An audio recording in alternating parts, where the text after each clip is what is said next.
امام حسن علیہ السلام نے خواب دیکھا کہ ان کی دونوں آنکھوں کے درمیان قل هو اللہ احد لکھا ہوا ہے۔ جس وقت آپ نے یہ خواب بیان کیا تو اہل بیت بہت خوش ہوئے، لیکن جب حضرت سعید بن مصعب نے یہ خواب سنا تو انہوں نے فرمایا کہ اگر آپ کا یہ خواب سچا ہے تو آپ کی حیات کے چند روز باقی رہ گئے ہیں۔ بس ایسا ہی ہوا، خواب کے دیکھنے کے بعد آپ صرف چند روز ہی حیات رہے اور پھر زہر دے کر آپ کو شہید کر دیا گیا۔ سب سے پہلے آپ کو شہد میں زہر ملا کر دیا گیا۔ آپ درد مندوں کے درد شفا اپنے نانا حضرت محمد مصطفیٰ صلی اللہ علیہ وآلہ وسلم کے روضہ اقدس پر حاضر ہوئے اور اپنے جسم انور کو حضور صلی اللہ علیہ وآلہ وسلم کی چوکھٹ مبارک پر رکھ دیا اور آپ کو شفائے کلی حاصل ہو گئی اور آپ صحت یاب ہو کر اپنے مکان پر تشریف لے آئے۔ دوسری بار آپ کو زہر آلود کھجوریں کھلائی گئیں۔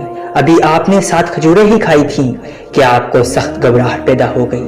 آپ نے فوراً کھجوروں سے ہاتھ کھینچ لیا اور اپنے بھائی امام حسین علیہ السلام کے مکان پر تشریف لے گئے اور شدت تکلیف سے رات بھر تڑپتے رہے۔ صبح ہوئی تو آپ پھر اللہ کے رسول حضرت محمد مصطفیٰ صلی اللہ علیہ وآلہ وسلم کے روضہ مقدس پر تشریف لے گئے اور دعا فرمائی تو اس بار بھی اللہ پاک کے فضل و کرم سے اور اپنے نانا کے طفیل زہر کا اثر ختم ہو گیا۔ اور جب تیسری بار رات کے اندھیرے میں ہیرے کی کنی کے ساتھ زہر ملا کر آپ کی سراہی میں ڈال دی گئی، اس وقت آپ آرام فرما رہے تھے کہ اچانک اٹھے اور اپنی ہمشیرہ حضرت زینب علیہ السلام کو بلایا اور فرمایا، بہن، نانا حضرت محمد مصطفیٰ صلی اللہ علیہ وآلہ وسلم میرے خواب میں آئے ہیں۔ ان کی خدمت میں ابا جان اماں جان بھی حاضر تھیں، بس پانی لاؤ تاکہ وضو کروں۔ حضرت زینب پانی لے آئیں اور آپ نے اس سراہی میں سے پانی نوش فرما لیا۔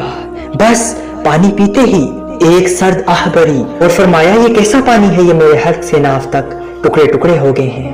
بس بی بی زینب سلام اللہ علیہا نے فرمایا کہ جلدی آؤ بھائی حسین۔ امام حسین فوراً تشریف لے آئے۔ امام حسین اپنے بڑے بھائی کو دیکھ کر غم میں مبتلا ہو گئے۔ حضرت امام حسن علیہ السلام نے امام حسین کی گود میں سر رکھا اور فرمایا، بھائی جان، آپ پر اللہ کی رحمت ہو، اب قیامت کے دن ہی ملاقات ہوگی۔